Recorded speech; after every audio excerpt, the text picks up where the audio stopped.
Good evening, I'm Gerard Boris, and this is M&T Mondays.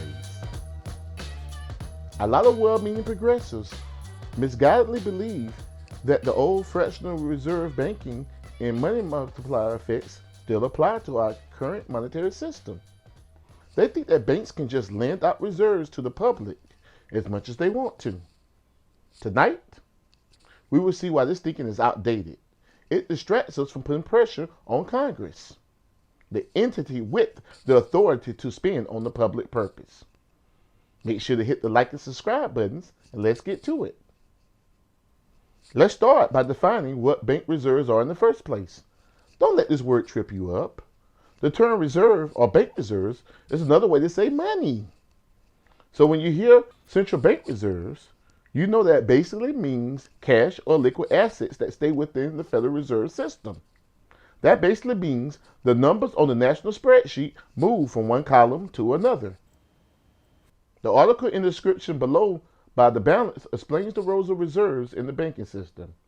Each commercial bank is required by law to always hold a certain amount in reserves. In fact, this is the reason the Federal Reserve System was created in the first place, to prevent bank runs from crashing the system as it had done multiple times during U.S. history. In this video, Professor Bill Mitchell debunks the myths of fractional reserve banking and money multiplier effects as taught by mainstream economists. So, all right. So let me ask you the next question here.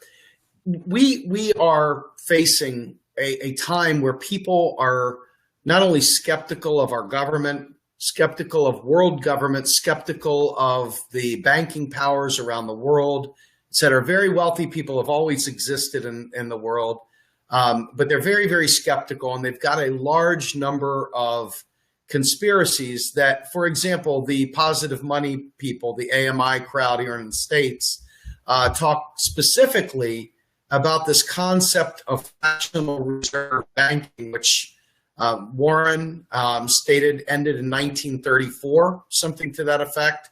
Can you talk about the fractional reserve system and whether or not it really exists and what actually does exist, if anything does exist in that regard?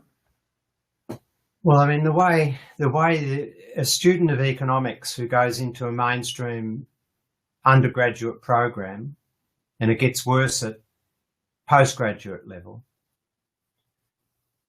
comes out of that program more ignorant than they went in.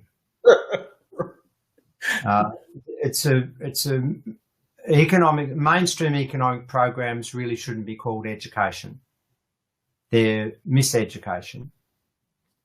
And a student who otherwise is quite intelligent with good common sense ends up a jargon-ridden, babbling wreck whose conception of the banking sector, for example, in this context, is just totally wrong.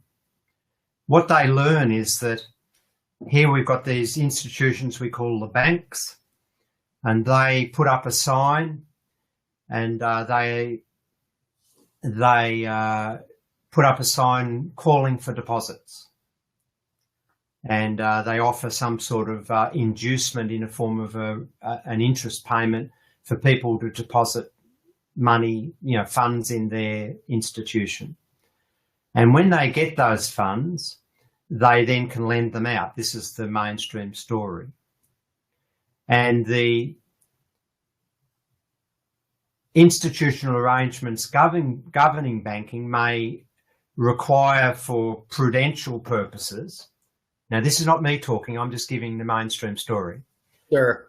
May require, for prudential purposes, that the banks retain 10%, say, of their deposit base in reserves that can't be lent out.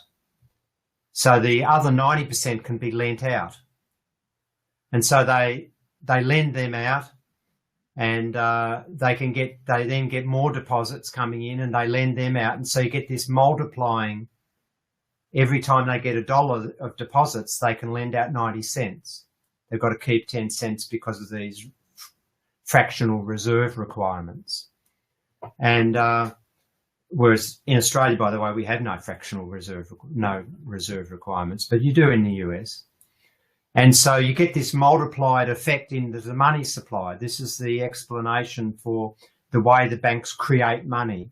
It's a multiplying effect based upon the facts that they can start off with a small deposit base and then just keep multiplying that out through succession of loans out to other clients. And so we get this idea that banks need reserves before they can lend, in other words, deposits in this context. And so the positive money crowd, and as you say in America, the AMI, these characters, and the politicians that have seized on this, have this idea that, well, we don't want the banks. The source of financial instability is the bank's ability to lend and multiply these deposits out into the money supply. And so the way to control that is to deny them the ability to create this escalating or multiplying effect. And in other words, force them to only lend what they've already got in their vaults in the form of deposits.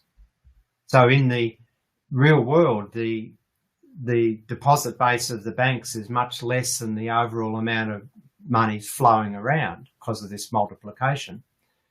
But the positive money people and those who want to place restrictions on this say that the source of the problem is this fractional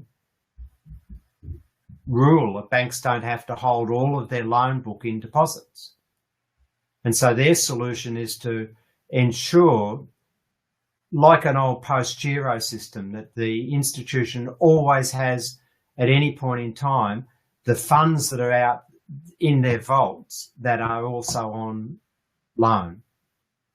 Now, from an MMT point of view, that's completely the reverse of the way the system operates, because in the real world, a bank lending officer will never type into a computer or make a phone call or look up a book to find out whether they've got reserves in which they can lend.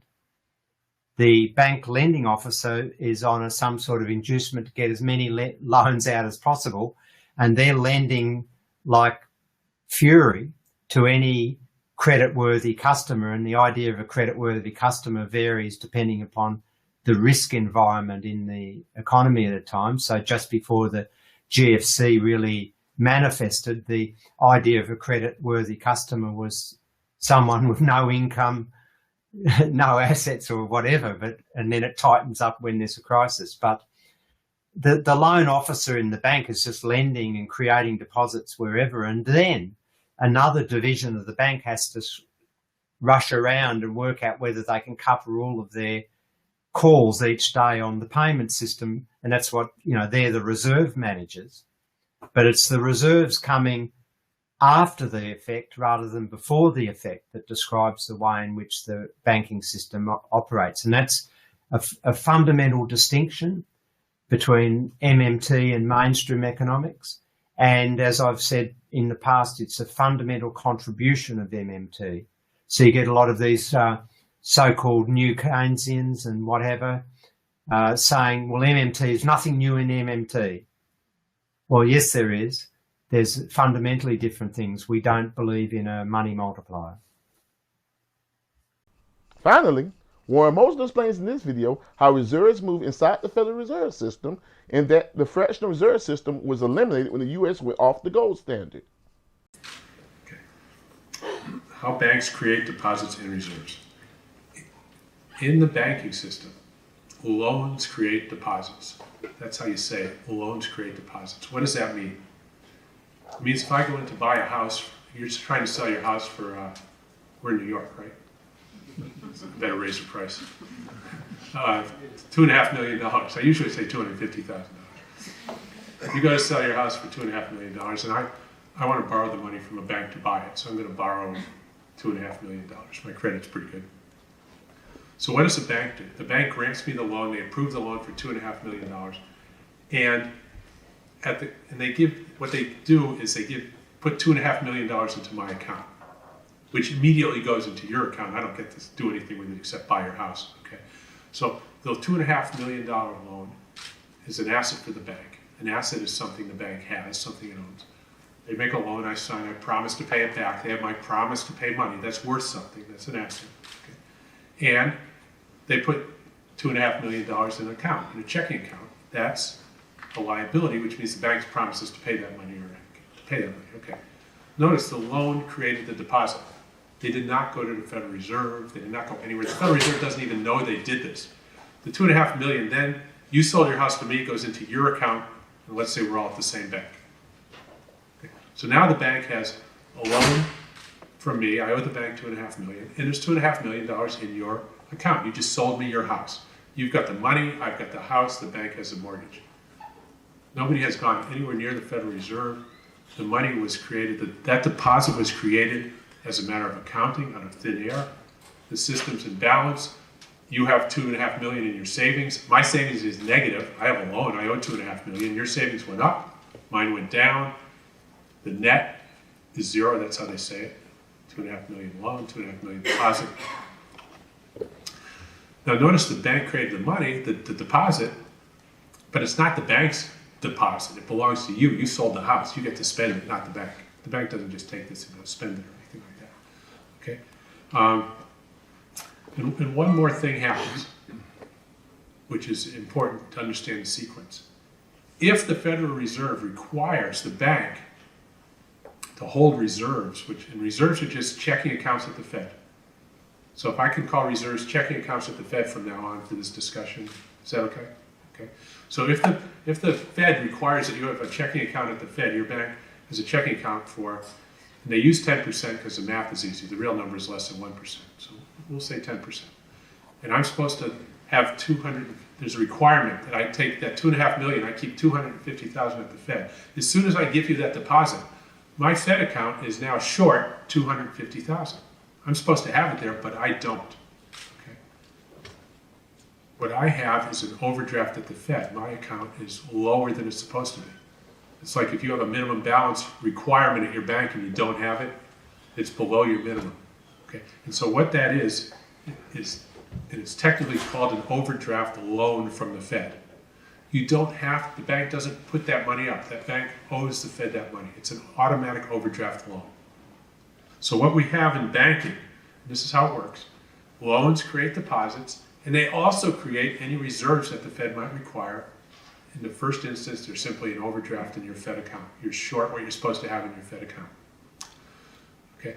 Now, the traditional textbook says the Fed gives you money, you make loans, you decide, and it gives you this money multiplier. That is absolutely correct for what's called a fixed exchange rate system, which has been gone since 1934, so I'm not even going to talk about it.